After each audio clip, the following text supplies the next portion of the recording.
Hello বন্ধুরা, welcome back to love me Shantipur চ্যানেলে তোমাদের আবার স্বাগত জানাই। আজ তোমাদের নিয়ে যাচ্ছি যে গত ভিডিওতে দেখিয়েছিলাম তোমাদের জগন্নাথ দেবের স্থানযাত্রার পর যে প্রভু 15 দিন জ্বরে আক্রান্ত থাকে, ভক্তরা সারিয়ে তোলে। তো আজ প্রভুর আমি প্রথম দর্শন করতে যাচ্ছি। কালকে প্রভু সেরে উঠেছেন, তো আজ প্রথম দর্শন করতে যাচ্ছি। তো তোমাদেরও দেখাতে নিয়ে যাচ্ছি, প্রভুর দর্শন করাবো। তো চলো দেখা হবে প্রভুর কাছে গিয়ে।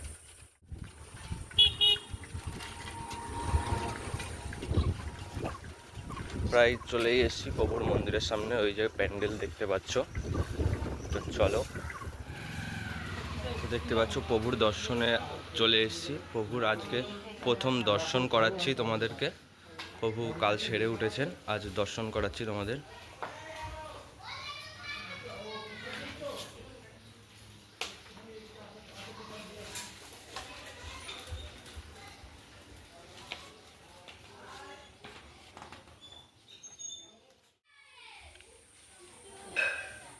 তোমরা দর্শন করছো মহাপ্রভু জগন্নাথ দেবকে।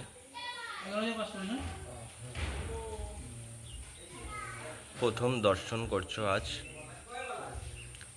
কাল প্রভু সেরে উঠেছেন বিভিন্ন ধরনের পাচনের মাধ্যমে, তো আজ প্রভুর দর্শন করছো।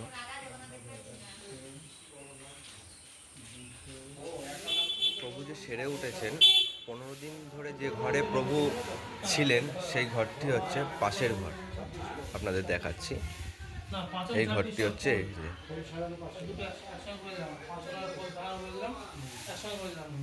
প্রভু 15 দিন ঘরে ছিলেন এই ঘরে।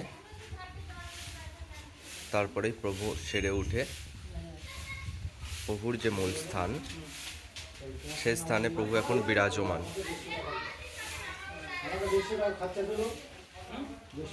দর্শন করছেন প্রভুকে। আর কালকে প্রভু জগন্নাথ দেব রথে বিরাজমান হয়ে সকল ভক্তকে দর্শন দেবেন।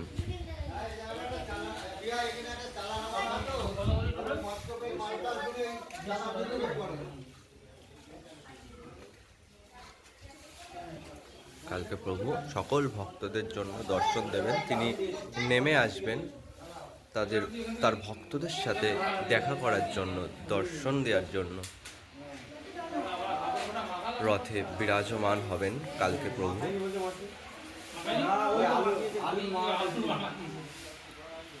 তো কালকেও তোমাদের দর্শন করাবো জগন্নাথ দেবকে রথের। প্রভুকে যে একবার রথে দর্শন করে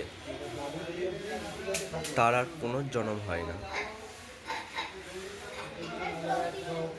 তার এই মায়ার জগৎ থেকে মুক্তি হয়ে যায় তার।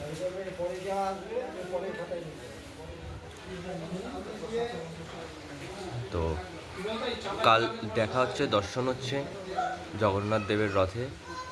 তো চলো, আজ এইটুকুনি, দেখা হবে রথে কালকে। আর সকলকে অগ্রিম রথযাত্রার প্রীতি শুভেচ্ছা ও অভিনন্দন জানাই।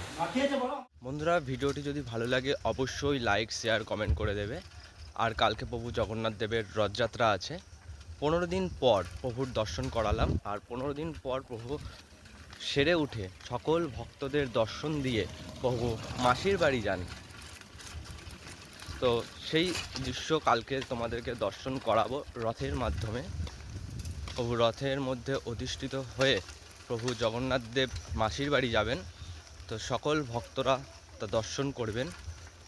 তো চলো, কালকে রথে দেখা হবে। আজ প্রভু প্রথম দর্শন করালাম তোমাদেরকে মহাপ্রভু জগন্নাথ দেবের। তো কাল আবার দর্শন করাবো মহাপ্রভু জগন্নাথ দেবকে। তো আজকের জন্য টাটা।